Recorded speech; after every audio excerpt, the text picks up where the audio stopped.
আমাদের সংস্কৃতি, আমাদের সংস্কার সর্বদা থাকবে আমাদের সাথে। ভারতের মহান গ্রন্থ আর কাব্যের সম্পূর্ণ সংকলন।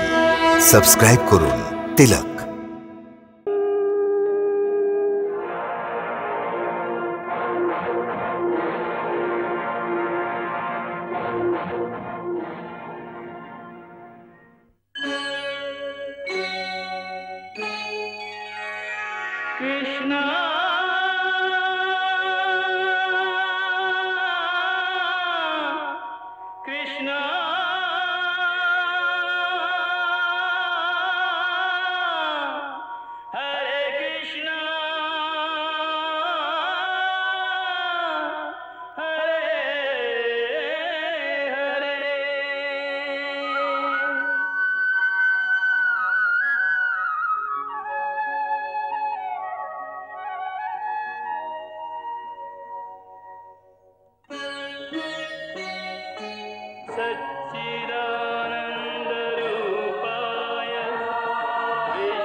অক্রুর কৌরব দরবারে সহায়তা প্রার্থনা করতে আসেন, যাতে মথুরাকে জরাসন্ধর আক্রমণ থেকে রক্ষা করা যায়।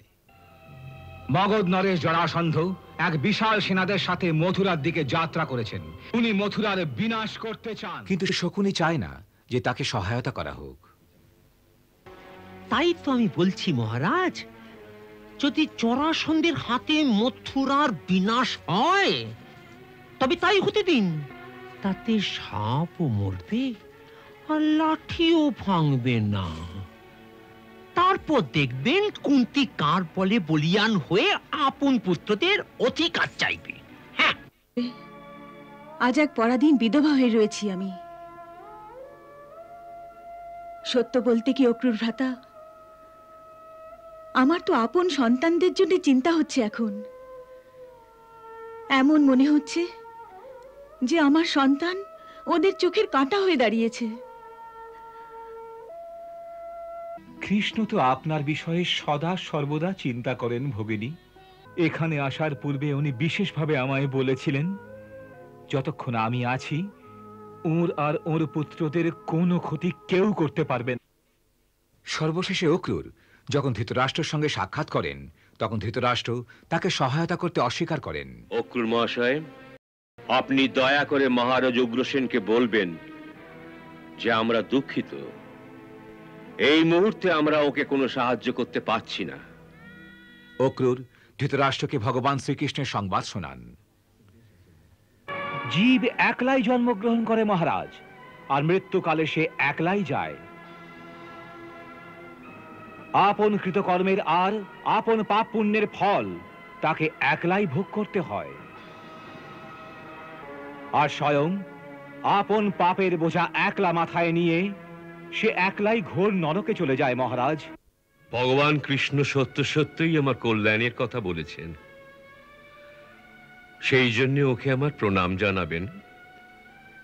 তার সঙ্গে এও বলবেন যে হে প্রভু, আমি আমার চিত্তের এই চঞ্চলতার কি করি, যে এতে শ্রীকৃষ্ণের উপদেশ ততক্ষণই স্থান পেতে পারে যতক্ষণ আকাশে বিদ্যুতের চমক স্থির থাকে। ভোগ্য বদলাতেই যদি চাও তবে বিধির বিধানকেই বদলে দাও। আমি বিধির বিধান বদলে দেব, আর উনি কোনো প্রচেষ্টা করবেন না। বাহ, দেখেছেন অক্রুর কাকা, মনুষ্যের অহংকার কত প্রবল হয়, যে যদি স্বয়ং ভগবানও তাকে উপদেশ দেন তবু তার উপর কোনো প্রভাব পড়ে না। কিন্তু ওই পাপ আর অন্যায় ভরা বাতাবরণে নিরুপায় অবস্থায় আমার এক পরম ভক্ত আছেন, বিদুর। এ তো বলুন যে সেখানে আমার প্রিয় বিদুর কি পরিস্থিতিতে আছেন? উনি তো আপনার দর্শনের জন্য বড়ই ব্যাকুল হয়ে আছেন প্রভু, বড়ই ব্যাকুল। আমি ওর চেয়েও অধিক ব্যাকুল হয়ে আছি অক্রুর কাকা, আমার ধর্মরাজের দর্শনের জন্যে। ধর্মরাজ? আপনি ওকে ধর্মরাজ বললেন প্রভু? হ্যাঁ অক্রুর কাকা, উনি স্বয়ং ধর্মরাজ, যাকে মান্ডব্য মুনির অভিশাপের কারণে এই ধরণীতে মনুষ্যরূপ ধারণ করতে হয়েছে। মান্ডব্য মুনির অভিশাপ ধর্মরাজকে? প্রভু, কৃপা করে এই রহস্যেরও উন্মোচন করে দিন যে স্বয়ং ধর্মরাজকে মুনি অভিশাপ কি করে দিলে। এ সবই মায়ার খেলা অক্রুর কাকা। দেখুন মায়া কত প্রবল হয়। পুরাকালে এক মহান তপস্বী মহর্ষি মান্ডব্য ছিলেন।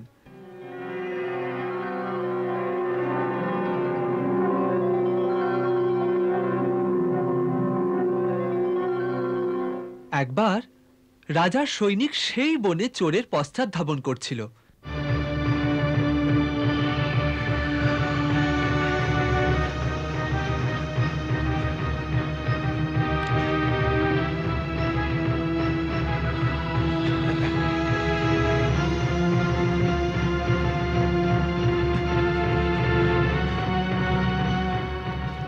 ঋষি মহারাজ, আমাদের সহায়তা করুন, আমাদের সহায়তা করুন।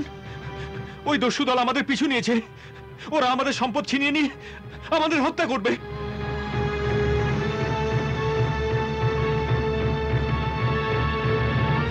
তাই আপনি কৃপা করে আমাদের সম্পদ আপনার কুটিরে লুকিয়ে রাখুন এবং আমাদের পলায়ন করার কোনো পথ দেখান।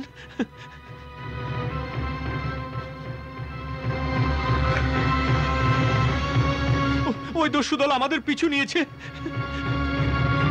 আমাদের সহায়তা করুন। ওরা আমাদের সম্পদ ছিনিয়ে নিয়ে আমাদের হত্যা করবে।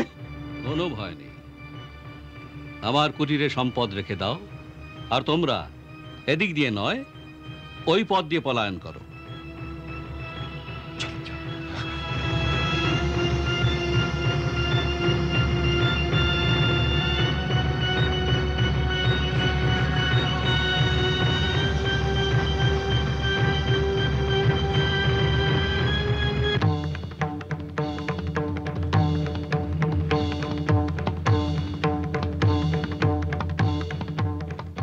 দস্যুরা লুট করে সমস্ত সম্পদ সাধুর কুটিরে লুকিয়ে রেখে গেছে, আর সাধুই ওদের পথ দেখিয়েছেন। অবশ্যই অবশ্যই ইনি ওদেরই দলের লোক হবে। ওকে বন্দি করো, ওকে বন্দি করো। যাও। তুমি ওই দস্যুদের কোথায় পাঠালে, আর লুটের সম্পদ কোথায় রেখেছো? ওরা দস্যু না, তোমরা দস্যু। আমরা দস্যু নই, আমরা রাজা সিপাহী। সিপাহী ওদের বন্দি করার জন্য আমরা বণিকের ছদ্মবেশে এসেছি।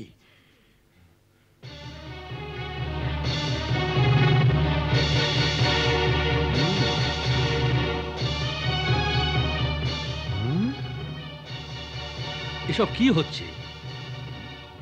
ওরা বলল তোমরা দস্যু, ওদের লুট করতে চাইছো। ওরা আমার স্মরণে এসেছিল, আমি ওদের সম্পদ আমার কুটিরে রেখে চলে যেতে বলেছি। এখন তোমরা বলছো ওরা দস্যু ছিল। আসল সত্য কি? এত সরলতার ভান করো না ভণ্ড বাবা। তুমি এই দস্যুদের সাহায্য করেছো। বন্দি করে একে। কিন্তু আমার কথাটা শোনো।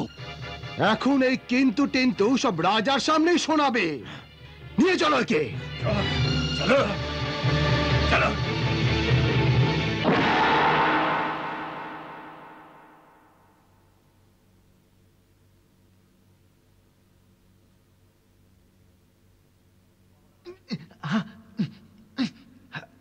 মহারাজ, এই অপরাধী তার প্রতিবেশী এক বিধবা মহিলাকে হত্যা এই জন্যে কারণ তিনি জানতে পারেন যে ওই মহিলা তার গৃহে পর্যাপ্ত সম্পদ লুকিয়ে রেখেছেন। তিনি তার সম্পদ যদি লুকিয়েই রাখেন, তবে এই ব্যক্তি কি উপায় তা জ্ঞাত হলো। ওই মহিলা একে খুবই বিনম্র ভাবতেন। এই জন্য নিজের পতির মৃত্যুর পর উনি সরলতার সঙ্গে তার থেকে এই পরামর্শ চান, যে সম্পদ ওনার প্রতি রেখে গিয়েছেন সেই খবর যদি কোনো দস্যু পায় তাহলে সব সম্পদ লুটে নিয়ে যাবে। তা রক্ষা কি করে করা যায়? তখন এই ব্যক্তি ওনাকে এই পরামর্শ দেন যে নিজের বাড়ির উঠোনে এক বড় গর্ত তৈরি করো আর তার মধ্যে এই সম্পদ লুকিয়ে রাখো। আর তারপর গর্ত তৈরির সাহায্যের অছিলায় একদিন রাত্রে ওই ব্যক্তি ওনার গৃহে গেলেন। যখন তারা এই গর্ত তৈরি করছিল তখন এই পাষণ্ড ওই নারীকে হত্যা করে গর্তের মধ্যে চাপা দিয়ে দেয় আর সমস্ত সম্পদ নিয়ে পলায়ন করে মহারাজ।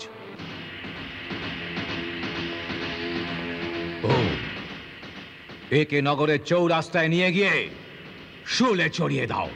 না না, দয়া করুন মহারাজ, দয়া করুন, দয়া করুন মহারাজ, আমাকে দয়া করুন, দয়া করুন। তুমি শুধুমাত্র চুরি করলে আমি তোমাকে অবশ্যই ক্ষমা করতাম, কিন্তু তুমি এক অবলার সঙ্গে বিশ্বাসঘাতকতা করেছো, সেই জন্যে তুমি কখনোই ক্ষমার যোগ্য নও।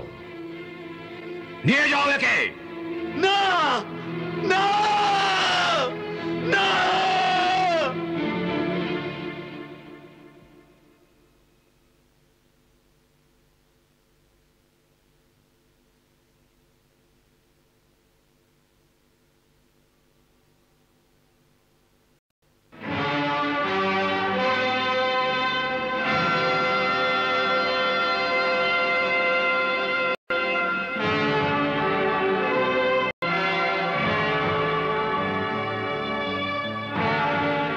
এই সাধুকে কি জন্য এনেছো? মহারাজ, এ সাধু নয়, এ তো অনেক বড় ভণ্ড। খান্ডব বনের ঘন জঙ্গলে আজকাল কিছু দস্যু দল বড় উৎপাত করে চলেছে মহারাজ। তারা ভীষণ নির্মম। প্রত্যেক যাত্রীদের এরা লুট করে, তারপর তাদের হত্যা করে মহারাজ। এই সংবাদ পাবার পর আমি আমার কিছু সিপাহীদের বণিকের পোশাকে ওই জঙ্গলে প্রেরণ করি। যখন ওই দস্যু দল আমার সিপাহীদের আক্রমণ করে, তাদের লুট করে তাদের হত্যা করতে চায়, তখন আমার সিপাহীরা অস্ত্রের সাহায্য নেয়। সিপাহীদের দেখে সমস্ত দস্যু পলায়ন শুরু করে, কিন্তু তাদের পশ্চাৎ ধারণ করতে করতে আমাদের সিপাহীরা ওই সাধুর কুটিরে পৌঁছায়, আর এই দেখে অবাক হয়ে যায় যে লুটের সমস্ত সম্পদ ওই কুটিরে লুকিয়ে রাখা হয়েছে। এ থেকেই প্রমাণ হয় মহারাজ যে এই সাধু ওই দলের একজন দস্যু। সে সাধু বেশ ধারণ করে তপস্যা নামে ভণ্ডামি করছে, কিন্তু বাস্তবে লুণ্ঠিত সম্পদ রক্ষা করে মহারাজ।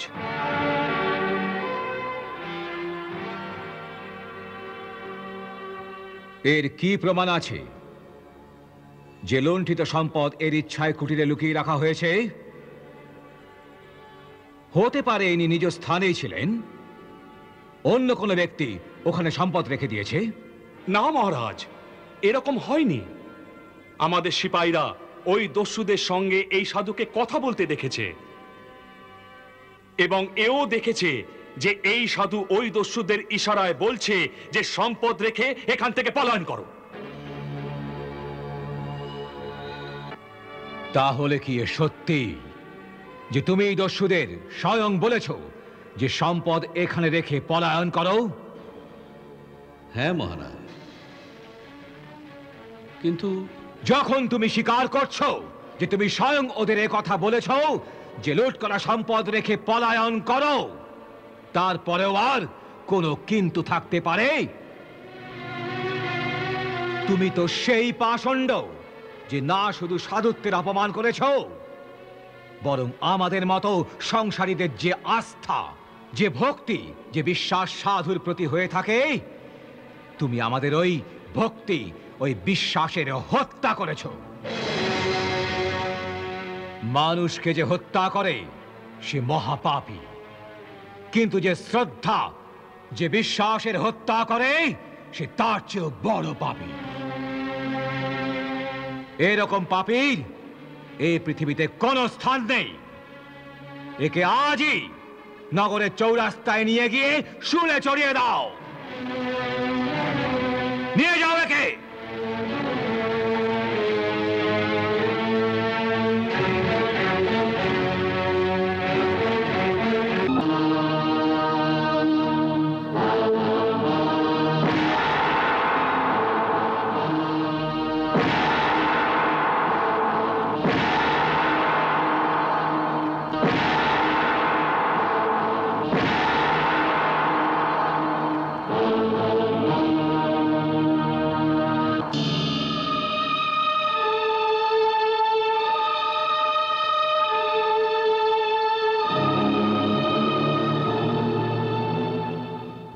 মহর্ষির যোগ শক্তির কারণে সেই শূল ও শরীরকে ভেদ করতে পারে না।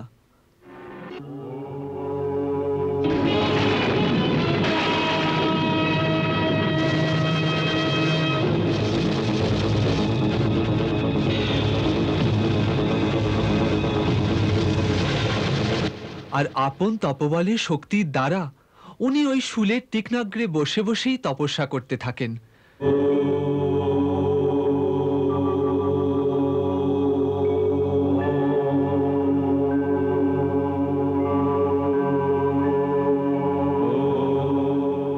এই অলৌকিক কার্য দেখে সকলে আশ্চর্য হয়। যখন রাজা এই কথা জানতে পারেন, কি উনি মহামুনি মান্ডব্য? তুমি কি রূপে জ্ঞাত হলে? মহারাজ, ওনার এই চমৎকার বাক্যালাপ শুনে ওখানে জনগণে ভিড় জমা শুরু হয়ে যায়। সেই ভিড়ে একজন সাধুও ছিলেন। উনি ওনাকে দেখেই চিনতে পারেন যে ইনি তো স্বয়ং মহর্ষি মান্ডব্য।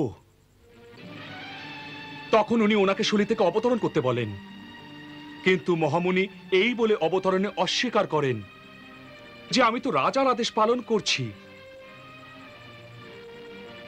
আর যতক্ষণ আমি এই রাজ্যে আছি রাজাজ্ঞা ছাড়া আমি শুলি থেকে নামতে পারবো না। এই তো আমার দ্বারা অনেক বড় অনর্থ হয়ে গেছে।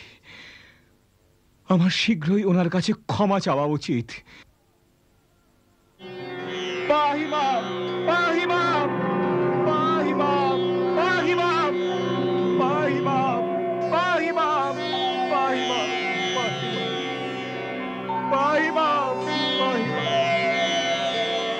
হে মুনিবর, আমাকে ক্ষমা করে দিন। ক্ষমা, ক্ষমা করুন দয়া নিধান, ক্ষমা।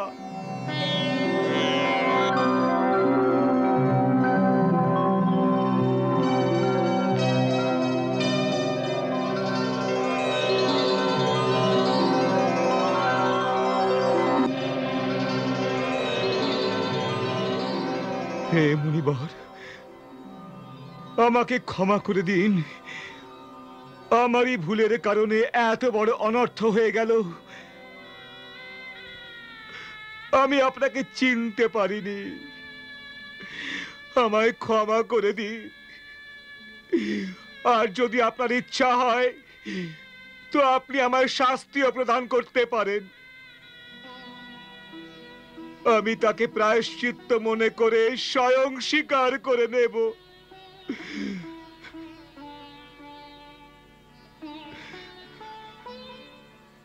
না রাজন, আমি তোমায় কোনো দণ্ড দেব না। কারণ এতে তোমার কোনো দোষ নেই।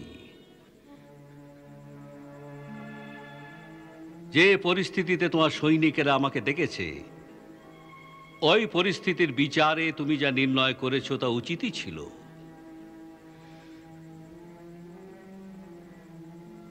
এই জন্য এই ঘটনায় তোমার কোনো দোষ নেই।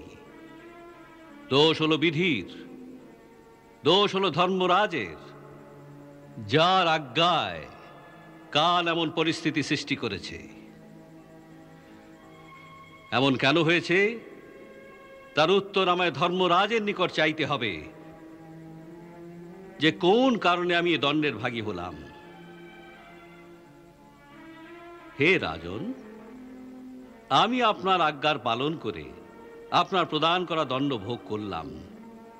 আপনার শূল এর চেয়ে অধিক আমার শরীর ছেদন করতে পারেনি। এই জন্য আপনি যদি আজ্ঞা দেন, তাহলে এই মুহূর্তে আমি ধর্মরাজের কাছে গমন করব।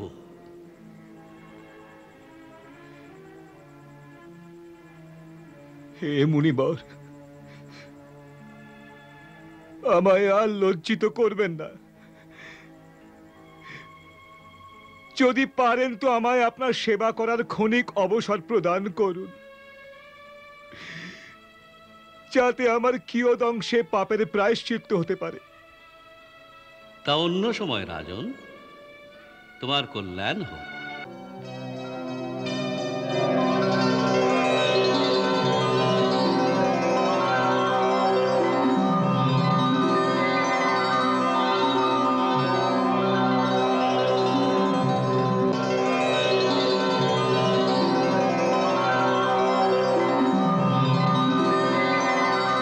একে ভাগ্যের বিধান মনে করে মহর্ষি কারুর প্রতি ক্রুদ্ধ হন না, কিন্তু সেখান থেকে উনি স্বয়ং ধর্মরাজের কাছে যান।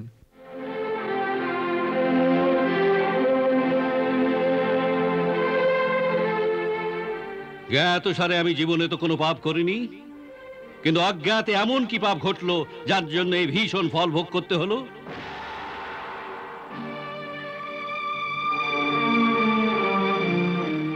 হে তপমূর্তি, বাল্যকালে আপনি পতঙ্গের পুচ্ছে সূঁচ বিদ্ধ করতেন, সেই কর্মেরই আজ এই পরিণাম হলো।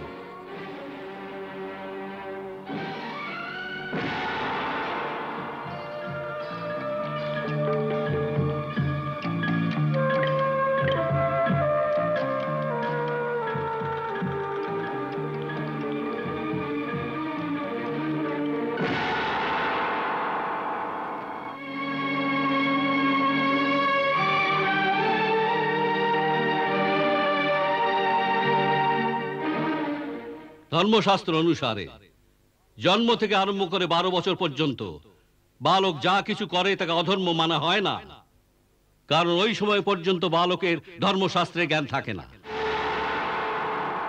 আর তুমি বাল্যকালে কৃত আমার মূর্খতাকে আমার পাপের সংজ্ঞা দিয়ে অন্যায় করেছ।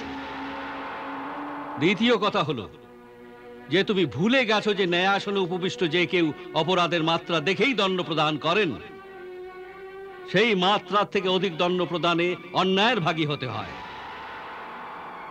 আর স্বয়ং ন্যায় প্রদানকালে যে অন্যায় করে তাকে ভীষণ অপরাধী বলা হয়। মনে রেখো ধর্ম, এই পাপের দণ্ড ভোগের জন্য তুমি মনুষ্য জন্ম ধারণ করে এক শূদ্র মাতার গর্ভে ধরাতলে জন্মাবে, যেখানে তুমি ন্যায় আর অন্যায়ের সমাধান করতে করতে ক্লান্ত হয়ে পড়বে। এটাই তোমার দণ্ড।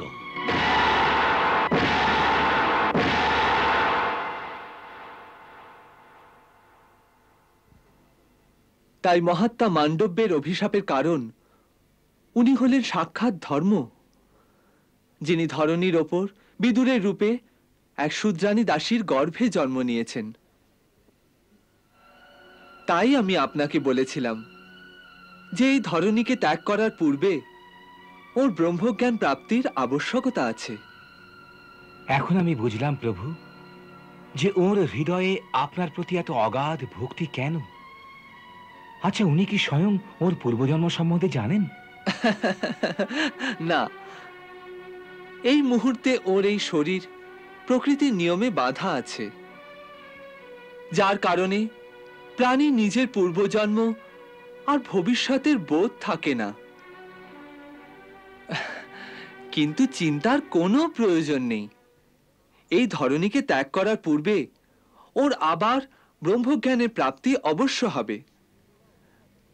ততক্ষণ ওকে ঋষির দেওয়া অভিশাপের ফল ভুগতে দিন আর মায়ার খেলা দেখতে থাকুন। আচ্ছা বলুন তো, আপনাকে যে কার্যের জন্য পাঠিয়েছিলাম তা তো নিষ্ফল হয়ে গেছে।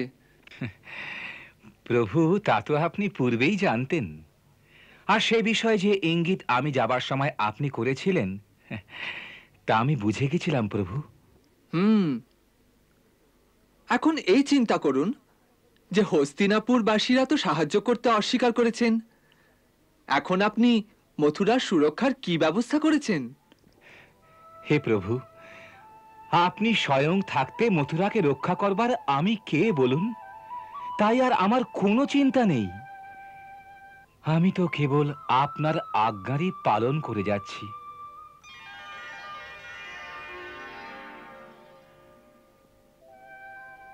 তা ভালো কথা।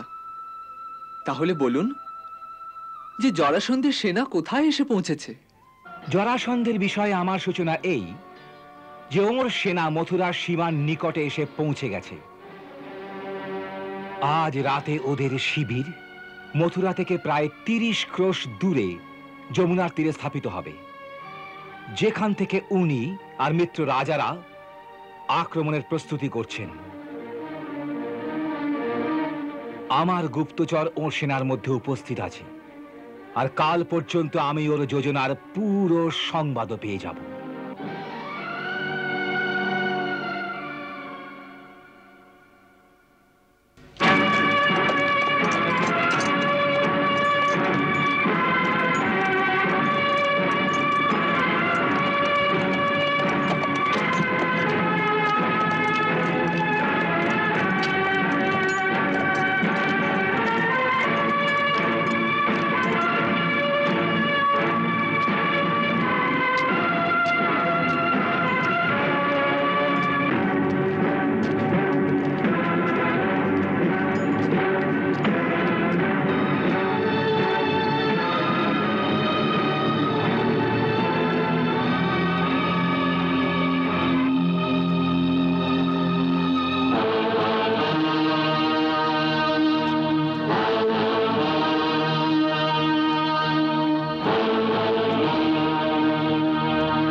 সম্রাটের জয় হোক। সেনাপতি বর্ধক, কি সংবাদ বলো? তবে কি হস্তিনাপুরের সেনা মথুরা নরেশের সাহায্যের জন্য আসছে? না মহারাজ।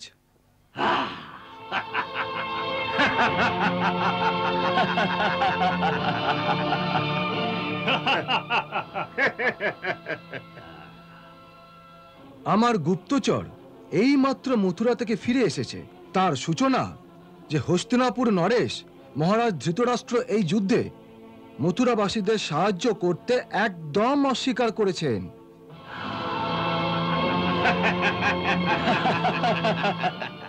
তাঁর বক্তব্য যে মগধ নরেশ জরাসন্ধ তাঁর কোনো ক্ষতি করেননি, তাই তিনি মহাপরাক্রমী মহারাজ জরাসন্ধের ন্যায় শক্তিশালী সম্রাটের সাথে বিনা কারণে শত্রুতা করতে চান না।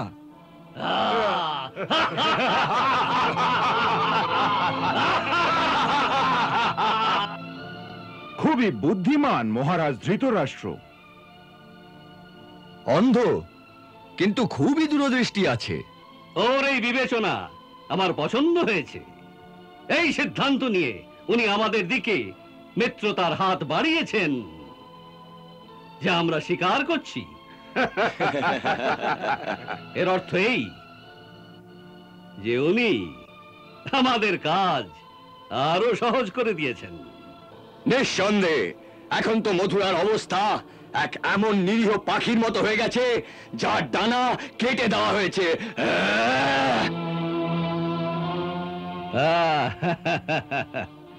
এখন তো ওদের কাছে মাত্র একটি উপায় রয়ে গেছে, যে ওরা আমাদের সম্রাটের সামনে নতজানু হয়ে আর হাত জোর করে নিজেদের জীবন ভিক্ষা প্রার্থনা করে। আর সেই ভিক্ষা আমি ওদের কদাপি দেব না শিশুপাল, কদাপি দেব না।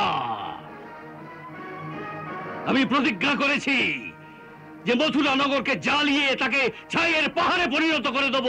পাহাড় সেইখানে বসবাস করে এমন কোন জনপ্রাণী আর জীবিত থাকতে পারবে না, থাকতে পারবে না।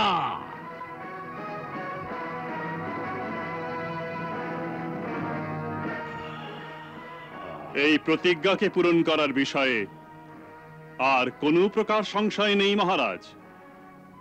কিন্তু কিন্তু কি? কিন্তু সম্রাটের কাছে আমার প্রার্থনা যে আপনি এই নির্ণয়ের প্রতি আবার বিচার করে দেখুন। এর কি আবশ্যকতা আছে? মহারাজ শল্য, আপনি ভালোভাবেই জানেন যখন কোনো বীর পুরুষের উপর আঘাত করা হয় তখন তার প্রত্যাঘাত করাটাই হচ্ছে বীরত্বের নিদর্শন। কিন্তু আপনার এই মন্তব্যের মধ্যে বীরত্বের নয় বরং বুদ্ধির অপ্রতুলতাই দেখা যাচ্ছে। ক্ষমা করবেন মহারাজ, বীরেদের মার্গদর্শন করাই বুদ্ধিমানের কাজ। আপনি কি বলতে চাইছেন মদ্র নরেশ? কেবল এই যে এই সময়ে যা পরিস্থিতি সেই অনুসারে মথুরাবাসী আমাদের সেনার সম্মুখীন একদিনের অধিক হতে পারবে না। এর অর্থ হচ্ছে যে মথুরা আপনার হাতের মুষ্টির মধ্যে এসেই গেছে। এর অর্থ আমাদের কাছে দুটি উপায় আছে। প্রথম উপায় যে মথুরাকে ধ্বংস করে দিয়ে তার বিনাশ করে দেয়া হোক। দ্বিতীয় উপায়? আর দ্বিতীয় এই যে মথুরার ন্যায় সুন্দর, সমৃদ্ধ আর বর্ধিষ্ণু নগর যদি আপনার রাজ্যের সঙ্গে মিলিত হয়ে যায় তবে আপনার সাম্রাজ্যের শোভা আরো বৃদ্ধি পাবে। আর যদি মহারাজ কংসের হত্যার প্রতিশোধের প্রশ্ন করেন তার জন্য তো ওই দুই গোপ বালক কৃষ্ণ আর বলরামকে শুলদণ্ড দিলেই যথেষ্ট হবে। কারণ বাস্তবে হত্যাকারী তো ওরাই। এতে সাধারণ প্রজাদের কি দোষ? ওদের দোষ আছে মহারাজ শল্য, আছে আছে ওদের দোষ। কারণ ওরাই হত্যাকারী নরাধম কৃষ্ণের সারাদিন ধরে জয় জয় গান করেছিল। জয় গান। প্রজারা তো সব বিজেতাদের জয় জয়কার করে থাকে। কাল যখন আপনি বিজয়ী হয়ে মথুরায় প্রবেশ করবেন তখন সেই প্রজারাই আপনারও জয় জয়কার করবে। এই তো প্রজাদের স্বভাব। যার কাছে শক্তি আছে, যার হাতে রাজদণ্ড আছে, প্রজা তার সামনে মাথা নত করে দাঁড়িয়ে থাকে। তাই রাজনীতি এই বলে যে সাধারণ প্রজাদের সাময়িক হত্যায় কোনো লাভ হয় না সম্রাট, বরং অপকীর্তি হয়। এর অর্থ যে ওই প্রজাদের কোনো দণ্ড না দেয়া হোক। অবশ্যই দেয়া হোক, অবশ্যই দেয়া হোক, কিন্তু প্রজাদের দণ্ড দেবার আরো রাস্তা আছে। যেমন? যেমন ওদের উপর এত কর আরোপ করুন, এত কর, ওরা জীবনভর যত উপার্জন করবে তা করের রূপে আমাদের রাজকোষে ভরতে থাকবে। এইভাবে যতদিন বাঁচবে আপনার দাস হয়ে বাঁচবে। তারপর ক্লান্ত হয়ে নিজেরাই মারা যাবে।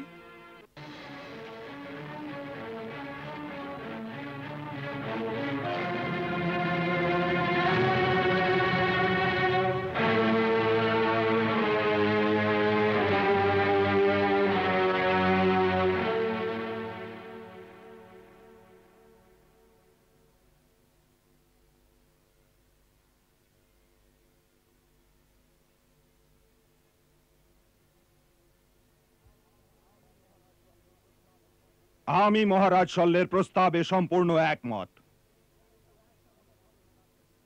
কিন্তু একটা কথা স্মরণে রাখবেন মিত্র, যে একটি বিশাল নগরকে ধ্বংস করা যত সহজ, তাকে পুনর্নির্মাণ করা অত সহজ নয়।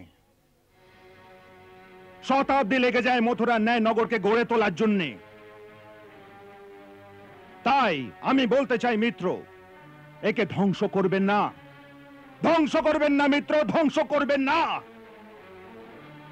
এই মনে করুন যে মগধের রাজমুকুটে মথুরা নামের আরো একটি হিরে সংযুক্ত হয়েছে, আরো একটি হিরে সংযুক্ত হয়েছে।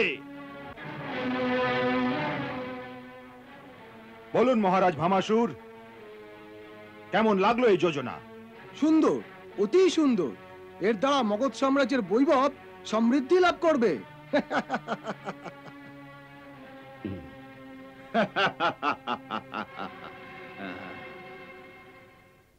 চেদিরাজ শিশুপাল, তুমি কিছু বললে না? তোমার মতামত কি? সম্রাট, আমার মতো মহারাজ শল্য আর মহারাজ ভামাসুরের অনুরূপ, কিন্তু আমার মনে একটি প্রশ্ন জাগছে। কি? সম্রাট, আপনি সাধারণ প্রজাদের তো জীবিত ছেড়ে দেবেন, কৃষ্ণ আর বলরামকে নগরের চৌরাস্তায় শুলদণ্ড দিয়ে দেবেন, কিন্তু মথুরায় যাদবদের যে অক্রূরের ন্যায় মহাবলী সর্দার আছে, মহারাজ উগ্রসেন আছেন আর সুরসেন আছেন, তাদের সাথে কি আচরণ করা হবে? এই মুহূর্তে ওদের কিছু বলা হবে না, কিছু বলা হবে না। ওদের এমন মনে হওয়া উচিত যেন আমরা ওদের জীবিত ছেড়ে দেব। মাত্র একবার ওরা হার স্বীকার করে আমাদের ওদের নগরে প্রবেশ করতে দিক। তারপর আমাদের সর্বপ্রথম কাজ হবে ওদের সৈনিকদের কাছ থেকে তাদের সব অস্ত্র শস্ত্র ছিনিয়ে নেওয়া। বাকি কাজ তো সহজ। রাতারাতি উগ্রসেন, সুরসেন আর অক্রূরের ন্যায় সর্দারদের আর সেনানায়কদের বন্দী করে মথুরা থেকে রাজগীরে পাঠিয়ে দেওয়া হবে।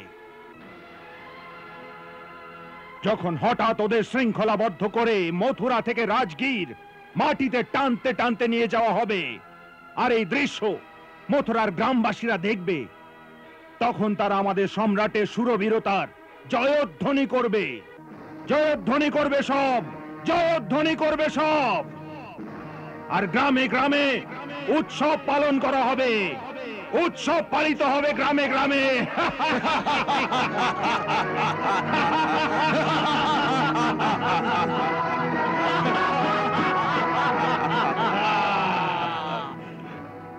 চমৎকার, চমৎকার। আপনার এই যোজনা আমার অতি সুন্দর লেগেছে। আমি আপনার এই যোজনাকে স্বীকৃতি প্রদান করছি। সেনাপতি বর্ধক,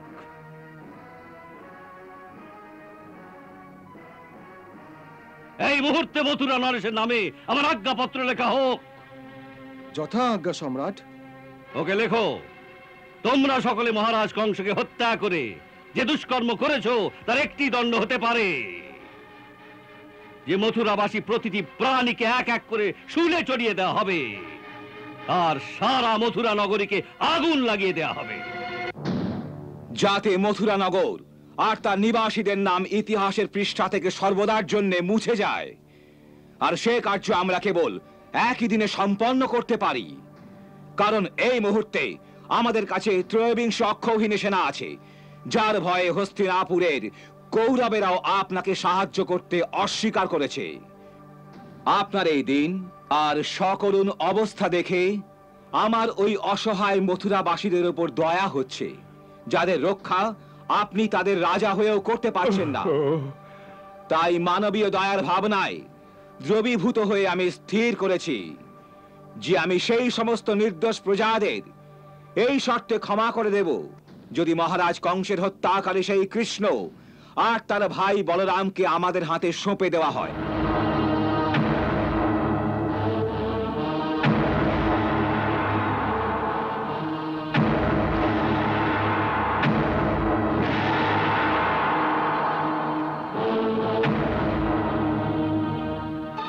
এই দুজন ব্যতি রেখে আর যে কেউ আমাদের অধীনতা স্বীকার করবে আমি তাকে প্রাণদান দেবার প্রতিশ্রুতি দিচ্ছি। এই সতর্কবাণী সত্ত্বেও যে মস্তক আমার বিরুদ্ধে উদ্যত হবে তা তৎক্ষণাৎ ভুলুণ্ঠিত হবে।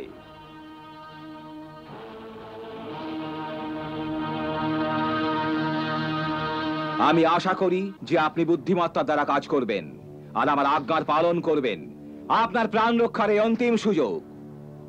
যদি কাল পর্যন্ত আমার আজ্ঞার পালন না হয় তবে আমার সেনা মথুরার উপর আক্রমণ করবে।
এই বিষয়ে আমি আপনাদের সকলের মত জানতে চাই।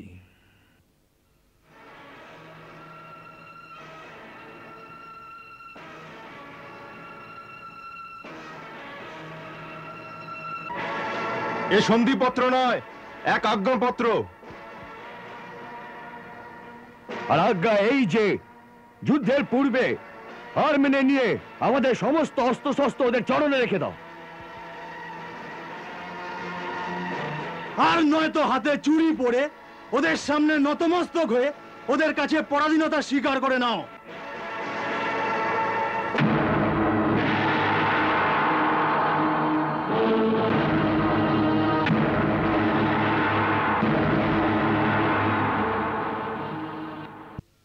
মথুরা আক্রমণের পূর্বে জরাসন্ধ যুদ্ধনীতি নির্ধারিত করতে অন্যান্য রাজাদের সভায় ডাকলেন।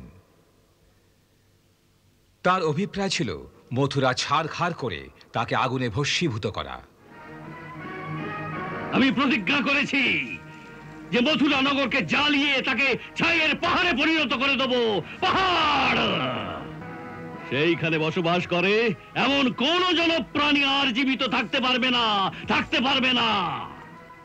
কিন্তু অন্যান্য রাজাদের বক্তব্য ছিল, এই সময় যা পরিস্থিতি সেই অনুসারে মথুরাবাসী আমাদের সেনার সম্মুখীন একদিনের অধিক হতে পারবে না।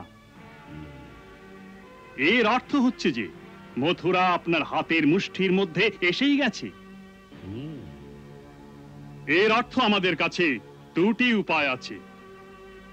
প্রথম উপায় যে মথুরাকে ধ্বংস করে দিয়ে তার বিনাশ করে দেয়া হোক। দ্বিতীয় উপায়, আর দ্বিতীয় এই যে মথুরার ন্যায় সুন্দর, সমৃদ্ধ আর বর্ধিষ্ণু নগর যদি আপনার রাজ্যের সঙ্গে মিলিত হয়ে যায়, তবে আপনার সাম্রাজ্যের শোভা আরো বৃদ্ধি পাবে। আমি মহারাজ শল্যের প্রস্তাবে সম্পূর্ণ একমত, কিন্তু একটা কথা স্মরণে রাখবেন মিত্র, যে একটি বিশাল নগরকে ধ্বংস করা যত সহজ, তাকে পুনর্নির্মাণ করা অত সহজ নয়। শতাব্দী লেগে যায় মথুরার ন্যায় নগরকে গড়ে তোলার জন্য। তাই আমি বলতে চাই মিত্র, একে ধ্বংস করবেন না, ধ্বংস করবেন না মিত্র, ধ্বংস করবেন না। এই মনে করুন যে মগধের রাজমুকুটে মথুরা নামের আরো একটি হিরে সংযুক্ত হয়েছে, আরো একটি হিরে সংযুক্ত হয়েছে। চমৎকার, চমৎকার। আপনার এই যোজনা আমার অতি সুন্দর লেগেছে। আমি আপনার এই যোজনাকে স্বীকৃতি প্রদান করছি। সেনাপতি বর্ধক, এই মুহূর্তে মথুরা নরেশের নামে আমার আজ্ঞাপত্র লেখা হোক। ওকে লেখো, তোমরা সকলে মহারাজ কংসকে হত্যা করে যে দুষ্কর্ম করেছো তার একটি দণ্ড হতে পারে, যে মথুরাবাসী প্রতিটি প্রাণীকে এক এক করে শুলে চড়িয়ে দেওয়া হবে, আর সারা মথুরা নগরীকে আগুন লাগিয়ে দেওয়া হবে, যাতে মথুরা নগর আর তার নিবাসীদের নাম ইতিহাসের পৃষ্ঠা থেকে সর্বদার জন্য মুছে যায়।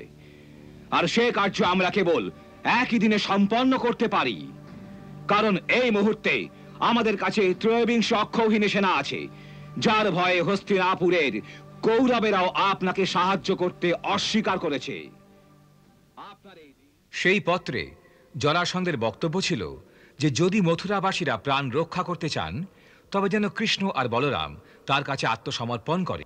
করেছি যে আমি সেই সমস্ত নির্দোষ প্রজাদের এই শর্তে ক্ষমা করে দেব, যদি মহারাজ কংসের হত্যাকারী সেই কৃষ্ণ আর তার ভাই বলরামকে আমাদের হাতে সঁপে দেওয়া হয়।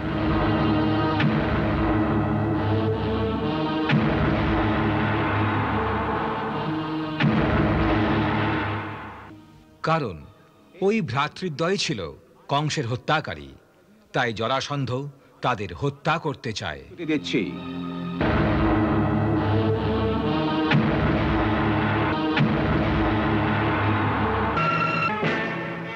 জরাসন্ধের এই শর্তে সুরসেনের দরবার স্তম্ভিত হয়ে গেল।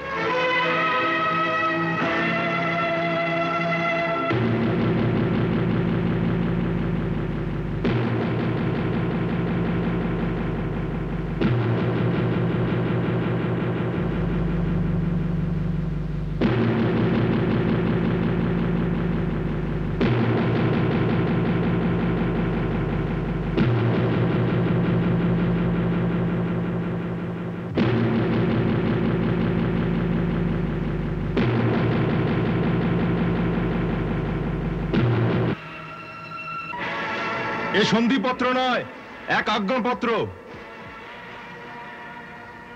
আর আজ্ঞা এই যে যুদ্ধের পূর্বে হার মেনে নিয়ে আমাদের সমস্ত অস্ত্রশস্ত্র ওদের চরণে রেখে দাও,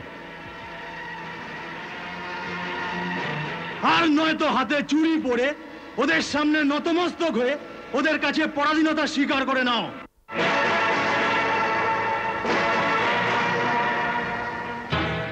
মহারাজ, আমাদের সামনে দুটি রাস্তা আছে, এক বাঁচার আর এক মরার।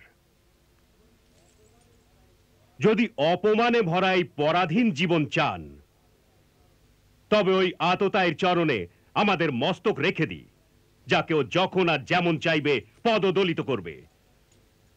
আর যদি আপনার দেশ আর আপনার যাদব কুলের মানের কিছু মূল্যবোধ করেন, তবে ক্ষত্রিয় ধর্ম একটি কথাই বলে, একটি কথাই বলে ক্ষত্রিয় ধর্ম, স্বদেশের মান সম্মান রক্ষার জন্য নিজের বলিদান দিয়ে দাও। হ্যাঁ, এটা বলিদানের সময়, আর আমরা বলিদান দেব। অবশ্যই এ বলিদানেরই সময়, কিন্তু বলিদানেরও একটি উদ্দেশ্য আছে, কিছু নীতি আছে। নীতিশাস্ত্র বলে যে যা চিন্তা ভাবনা বিনা অন্ধের ন্যায় আবেগের বশে করা হয়, তাকে বলিদান নয় মূর্খতা বলে মূর্খতা। শাস্ত্র বলে কুলস্যার্থে ত্যাজেত একম গ্রামস্যার্থে কুলং ত্যাজেত গ্রামং জনপদস্যার্থে আত্মার্থে পৃথিবীং ত্যাজেত। অর্থাৎ যদি একটি প্রাণীর বলিদান দ্বারা কুলের রক্ষা হয় তবে কেবল একটি প্রাণীর বলিদান দেওয়া উচিত।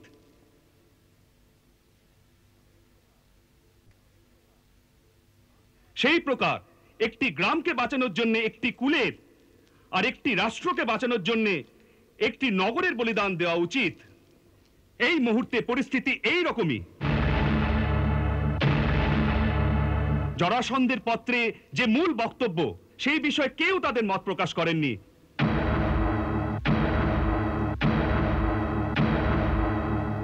তার দাবি স্পষ্ট যে কৃষ্ণ আর বলরামকে ওর হাতে তুলে দাও, বাকি সবাইকে সে ছেড়ে দেবে।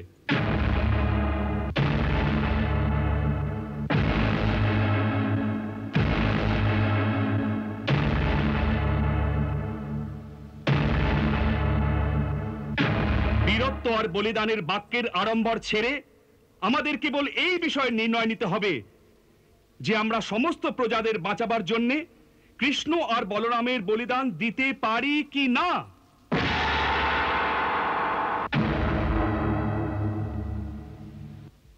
সর্বপ্রথম আমি স্বয়ং কৃষ্ণকে প্রশ্ন করতে চাই যে এই বিষয়ে দুই ভাইয়ের কি মত। আমি মহামান্য বিকদ্রুর কথায় একমত।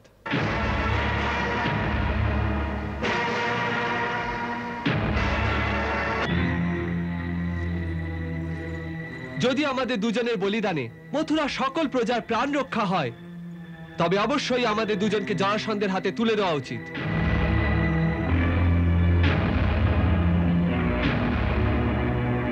আমরা দুজন এই বলিদানের জন্য প্রস্তুত। কিন্তু আমরা এই বিষয়ে একমত নই মহারাজ। এই ব্যাপারে সিদ্ধান্ত নেওয়া এত সহজ নয়। জরাসন্ধ তারই বলিদান দাবি করছেন যিনি মথুরার প্রজাদের কংসের ন্যায় আততায়ীর অত্যাচার থেকে মুক্তি দিয়েছেন। শ্রীকৃষ্ণ না থাকলে আমরা আজও সেই পাপী কংসের মুষ্টির মধ্যে আবদ্ধ থাকতাম। এখন এক পাপীর হাত থেকে নিস্তার পাওয়ার পর শ্রীমান বিকদ্রুর বক্তব্য যে অন্য মহাপাপীর কালগ্রাসে আমরা আত্মসমর্পণ করে দেব, না মহারাজ না, এ বীর জাতির শোভা পায় না। আমরা প্রাণ দেব কিন্তু শ্রীকৃষ্ণ আর বলরামকে দেব না। ভালো হতো যদি এই নির্ণয় নেবার পূর্বে জনতাকেও জিজ্ঞাসা করা হতো। জনতা তো শ্রীকৃষ্ণের পূজা করে। আমাদের প্রজারা এত অকৃতজ্ঞ নয় মহারাজ যে আপন তারণহারকে তাদের হাতে বলির বেদিতে উৎসর্গ করবে। আমি এখানে উপস্থিত অন্য সভাসদদের জিজ্ঞাসা করছি, তাদের মধ্যে আর কেউ কি বিকদ্রুর কথায় একমত? না, কদাচিৎ না।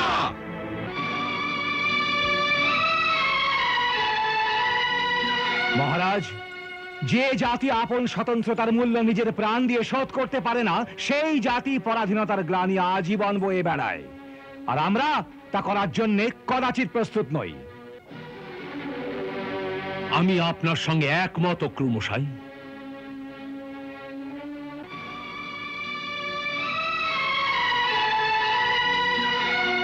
মহারাজ, তবে জরাসন্ধকে কি উত্তর দেবেন?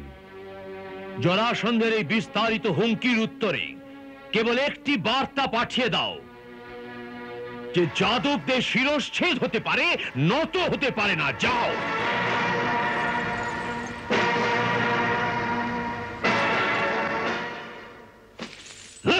যাদবদের শিরশ্ছেদ হতে পারে, নত হতে পারে না।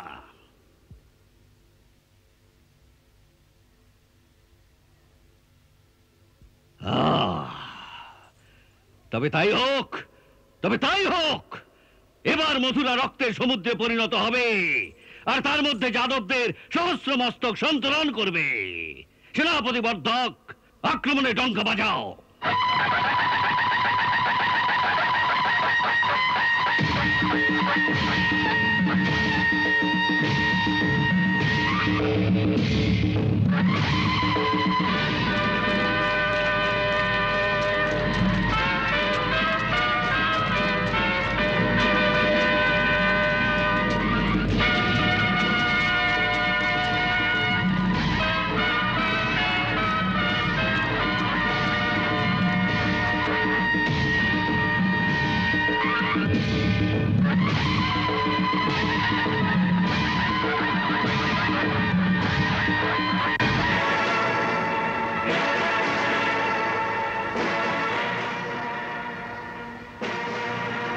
সৈনিকেরা শোনো, আজ আমাদের দেশের সম্মান রাখার জন্য মৃত্যুবরণের সময় এসে গেছে। ক্ষত্রিয় নারীরা এই দিনের জন্যই আপন সন্তানদের পালন করেন, যাতে তারা একদিন মাতৃভূমির রক্ষা করতে করতে নিজের প্রাণ বিসর্জন দিতে পারে। আর আজ সেই সময় এসে গেছে।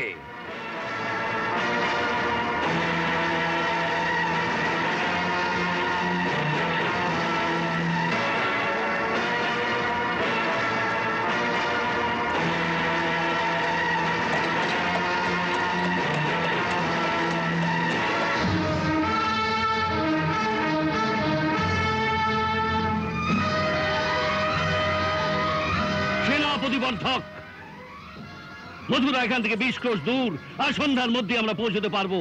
আর পৌঁছে মথুরাকে চারিদিক থেকে ঘিরে ফেলো। বাইরে যাবার বা বাইরে থেকে কোনো সাহায্য আসার সব পথ রুদ্ধ করে দেওয়া হোক। তার জন্য সেনাকে 4 ভাগে বিভক্ত করা হোক। মদ্ররাজ শল্য, কলিঙ্গ নরেশ শ্রুতায়ু, করুচরাজ দন্তবক্র আপনারা মথুরার পশ্চিম দ্বার আক্রমণ করবেন। ভোজরাজ বিশ্বকের মহাধনুর্ধারী পুত্র রাজকুমার উক্কি, মানবরাজ সমীক্ষ, সেনাপতি বিদুরাজ শতধন্য আপনারা মথুরার উত্তর দ্বারকে অবরোধ করুন। বিদিশা নরেশ বামদেব, মহারথী জয়দ্রথ আর কে কয় রাজকুমার আপনারা সেনাদের মথুরার পূর্ব দ্বার পথে কেন্দ্রীভূত করুন। আমি স্বয়ং মহাপরাক্রমী চেদিরাজ শিশুপাল আর দরদের সাথে দক্ষিণ দ্বারে তত্ত্বাবধান করব।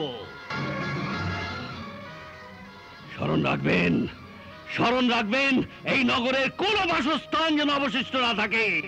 সব প্রাসাদ, বাসস্থান আর ভবনকে ধ্বংস করে দেওয়া হোক। মথুরা নগর আর তার বাসিন্দা কোনো প্রাণীর চিহ্ন রাখবেন না।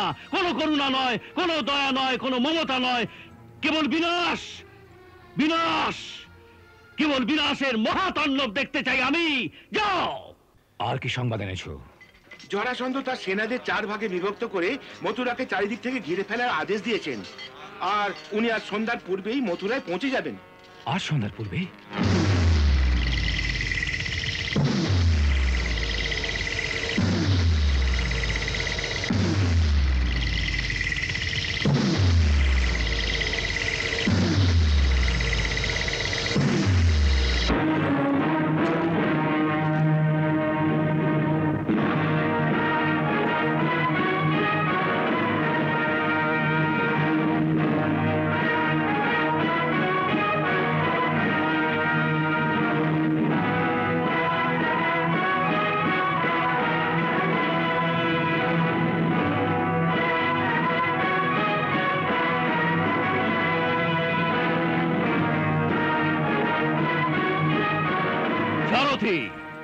নগরের দক্ষিণ দ্বারের দিকে নিয়ে চলো।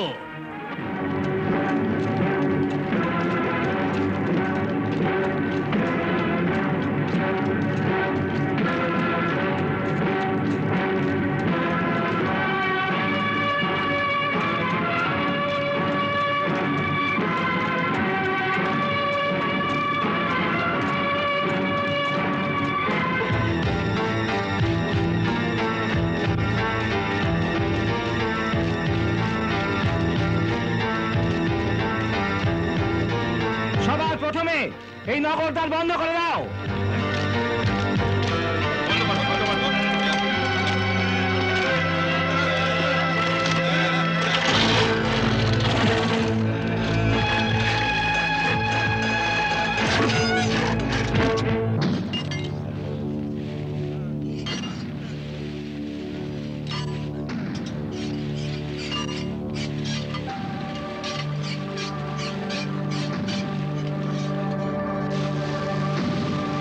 তেল ফুটিয়ে যাও, শত্রু আসতেই ওদের ওপর ফেলতে হবে।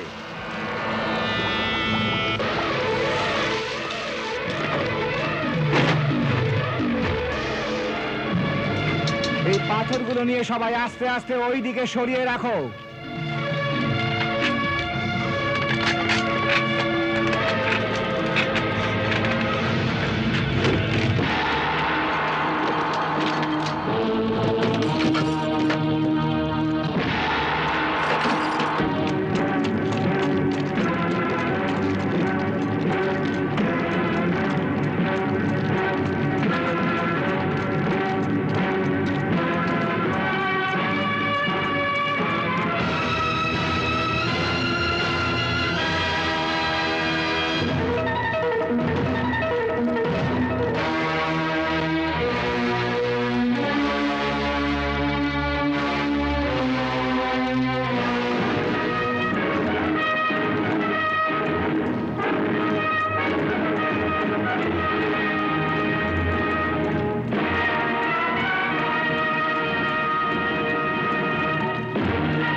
জরাসন্ধ এসে গেছে।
সকলে যুদ্ধের জন্য প্রস্তুত হও, তোমরা তৈরি থাকো।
সম্রাট, আমার মনে হচ্ছে যাদব সেনারা বাইরে বেরিয়ে এসে যুদ্ধ করবে না।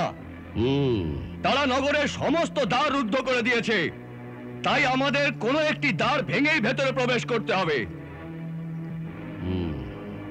আমার সূচনা অনুসারে ওদের দক্ষিণ দ্বার খুবই দুর্বল। আজ্ঞা দেন তো তার উপর আক্রমণ করা যাক। নগরের দ্বার ভাঙার কি আবশ্যকতা আছে? যদি তারা নগরের ভেতরেই মরতে চায় তবে প্রাচীরের চারিদিকে শুকনো ঘাস বিছিয়ে আগুন লাগিয়ে দাও, সারা নগর ভস্ম হয়ে যাবে। যাও। যথাজ্ঞা। দাঁড়াও সম্রাট, আমরা তো নগরকে বাঁচাতে চাই, কিন্তু ওরা নিজেরাই বাঁচতে চায় না, তা আমি কি করব? ওদের একটি সুযোগ তো দিন। সুযোগ তো আমরা দিয়েছি মহারাজ শল্য, কিন্তু তার উত্তরে যে পত্রটা পাঠিয়েছে সেই বিষয়ে আপনার স্মরণ নেই? ওই পত্র নগরবাসীরা পাঠায়নি, সে তো সেনানায়কের তরফ থেকে ছিল। সাধারণ জনতা তো এ বিষয়ে জানেও না হয়তো। তাই যদি আপনি আজ্ঞা দেন তো আমি মথুরা সাধারণ জনতার কাছে আপনার সন্দেশ পৌঁছে দিই। কিন্তু কি করে মহারাজ শল্য, কি করে? আপনি আজ্ঞা দিন, তারপর দেখুন। ভালো কথা, আমি আজ্ঞা দিলাম। যান মহারাজ শল্য। যুদ্ধের জন্য প্রস্তুত হও।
মথুরার প্রজাদের নামে সম্রাট জরাসন্ধের সন্দেশ, নির্দোষ জনতার প্রাণ রক্ষার উপায়। সমস্ত নগরবাসীদের সূচনা দেওয়া হচ্ছে যে আমি মথুরার নির্দোষ জনতার সংহার করতে চাই না, তাই মথুরা নরেশকে পত্র লিখেছিলাম যে আমি কেবল আমার জামাতা মহারাজ কংসের হত্যাকারীকে চাই। তাই যদি তুমি কেবল কৃষ্ণ আর বলরামকে আমার হাতে তুলে দাও তবে আমি সকলকে ক্ষমা করে দেব। সবাই জানে যে মথুরার মুষ্টিমেয় সেনাদের মধ্যে এত শক্তি নেই যে তারা আমার বিশাল সেনার প্রতিরোধ একদিনের জন্যও করতে পারবে। যদি কিছু ঘটে তবে সারা নগর ধ্বংস হয়ে যাবে, সহস্র নির্দোষ প্রাণীর নরসংহার হবে। কিন্তু এ কথা তোমাদের রাজার বোধগম্য হয়নি, কারণ ওর নির্দোষ সাধারণ প্রজার প্রাণের চিন্তা নেই। উনি আপন অহংকারের অগ্নিতে তোমাদের আহুতি দেবেন। তাই আমি তোমাদের এই অন্তিম সুযোগ দিচ্ছি যে যদি নিজেদের আর তোমাদের সন্তানদের প্রাণ বাঁচাতে চাও তবে তোমাদের মূর্খ আর অহংকারী রাজাকে বলো যে সকল প্রজাদের বাঁচাবার জন্যে কেবল কৃষ্ণ আর বলরামকে আমার হাতে তুলে দিক। আমি প্রতিশ্রুতি দিচ্ছি যে বাকি সকলকে আমি ক্ষমা করে দেব।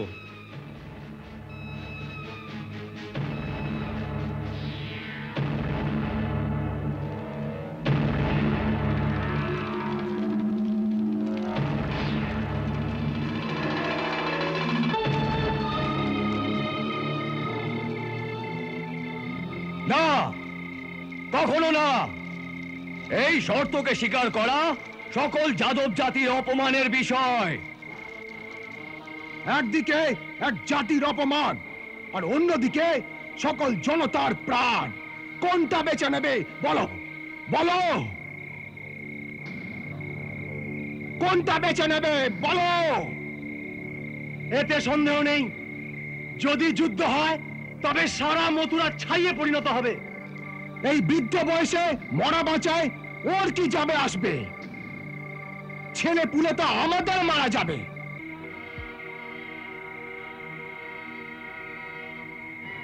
কেমন স্বার্থপরের মতো কথা বলছো? নিজের বাচ্চাদের জন্য ভয় পাচ্ছ, কিন্তু কৃষ্ণের জন্য কেউ চিন্তা করছো না? ওরা ওরা সেই কৃষ্ণের বলি চাইছে যিনি আমাদের এক অত্যাচারীর হাত থেকে মুক্তি দিয়েছে। মুক্তি তাকেই তোমরা মৃত্যুর মুখে ঠেলে দেবে? বলো, বলছো না কেন? বলো। না না, আমরা এমন কাজ করতে পারি না। উনি আমাদের দরকার, উনি আমাদের ভগবান।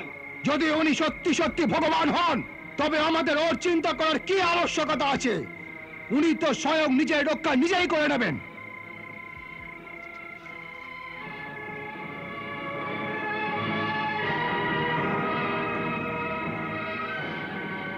তাই এখন আমাদের ভগবানের চিন্তা ছেড়ে দিয়ে এই সময় আমাদের ছেলেপুলেদের সুরক্ষার চিন্তা করা উচিত।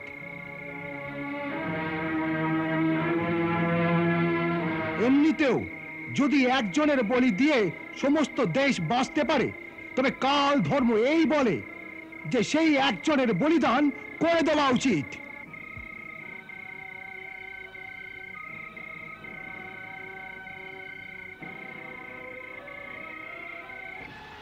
প্রজাদের মধ্যে এই নিয়ে আলোচনা হচ্ছে, আর প্রজাদের বহুমত এই পক্ষে যে মহারাজ জরাসন্ধের প্রস্তাব স্বীকার করে তার সঙ্গে সন্ধি করে নেওয়া উচিত। আর আমাদের ভগবানকে ওর হাতে তুলে দেব? তার সদুত্তর প্রজারা দিয়েছে যে যদি কৃষ্ণ ভগবান হন, তবে ওর রক্ষার চিন্তা আমাদের কেন হবে? উনি নিজের রক্ষা নিজে করে নেবেন।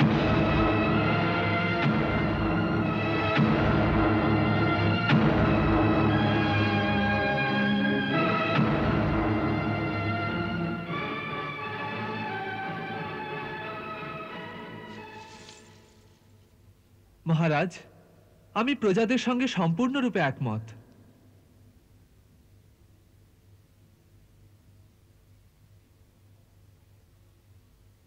এই সময় তর্ক বিতর্কে নয়, আর ভাবপ্রবণতারও নয়।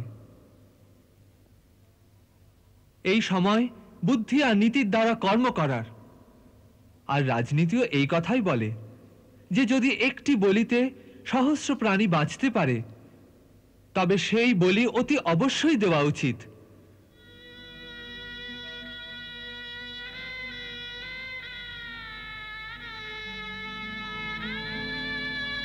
মহারাজ, জরাসন্ধকে এই বার্তা পাঠিয়ে দেওয়া হোক যে প্রাতে সূর্যোদয় হতেই আমি বলরাম দাদাকে সঙ্গে নিয়ে ওর কাছে আত্মসমর্পণ করব।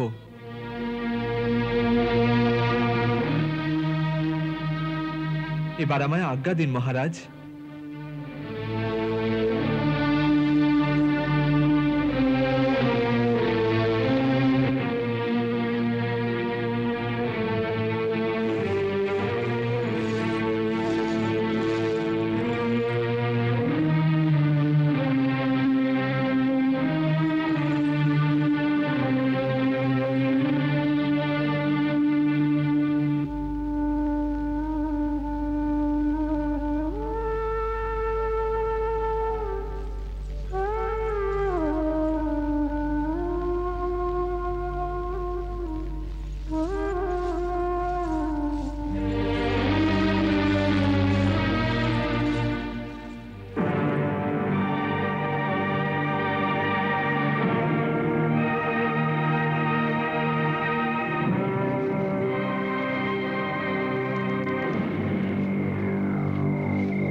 আগুন লাগাও।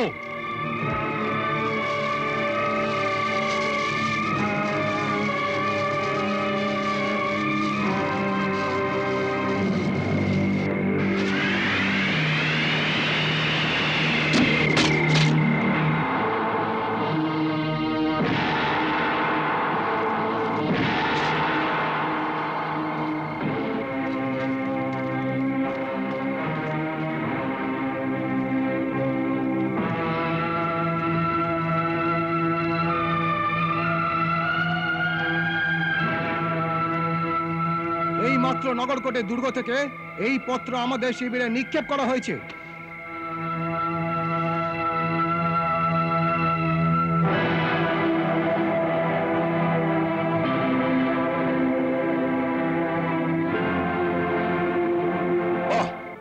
বিনা যুদ্ধেই বিজয়ী হয়ে গেছি।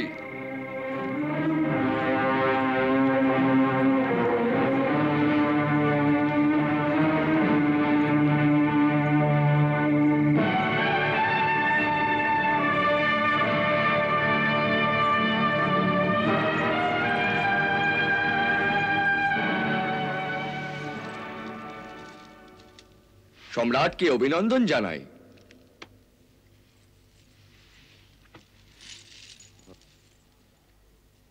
শত্রু নিজের হার স্বীকার করেছে।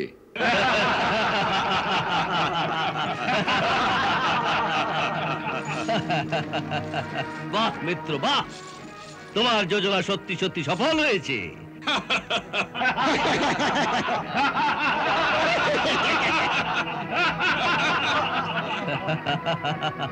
কাল প্রাতে কৃষ্ণ আর বলরাম মথুরার দক্ষিণ দ্বার দিয়ে বাইরে বেরিয়ে এসে আমাদের সামনে আত্মসমর্পণ করবে। সম্রাটের সম্রাটের সম্রাটের সম্রাটের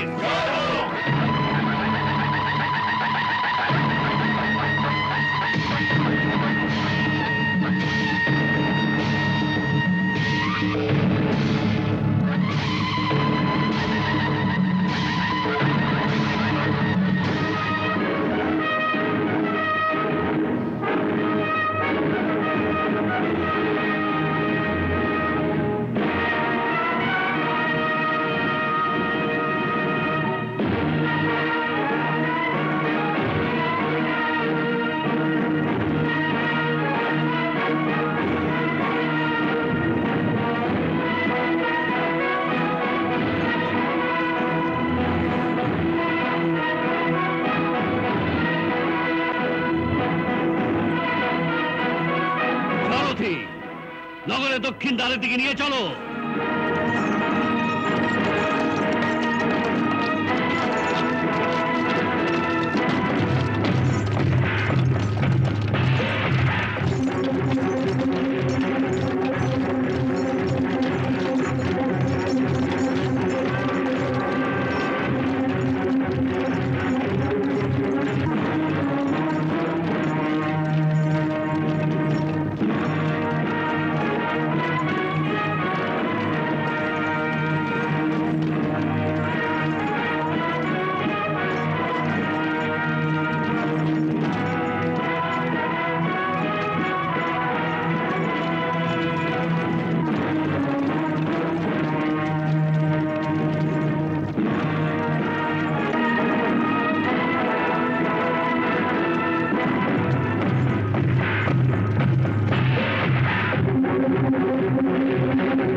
সাথে অপার আত্মবলিদানে চলেন দুটি বালক সুকুমার। হাটে মাঠে পথে প্রান্তরে চারিদিকে হাহাকার, করো জোড়ে বিনতি করে নগরী জন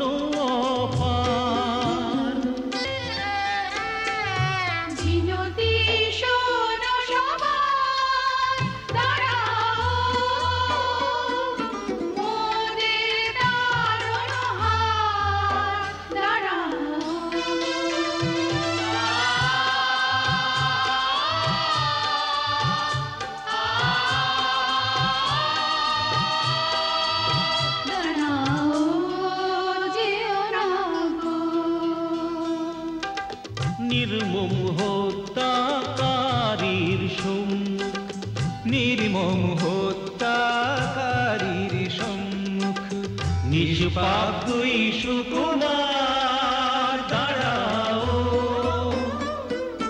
মোদের দারুণ হাত দাঁড়াও, দাঁড়াও যেও না গো, দাঁড়াও যেও না গো।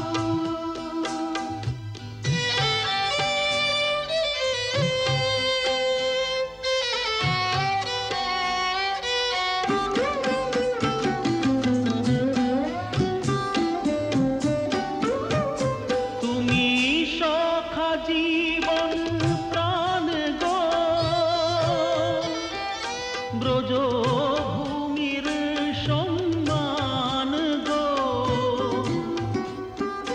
তুমি সখা জীবন প্রাণ গো, ব্রজভূমির সম্মান গো।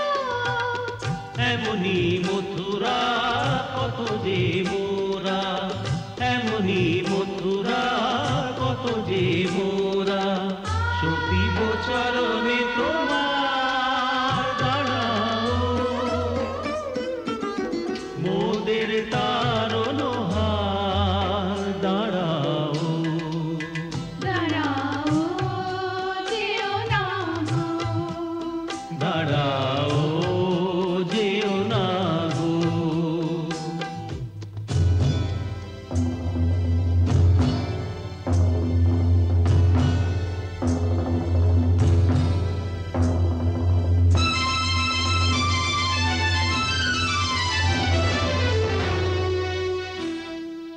কৃষ্ণ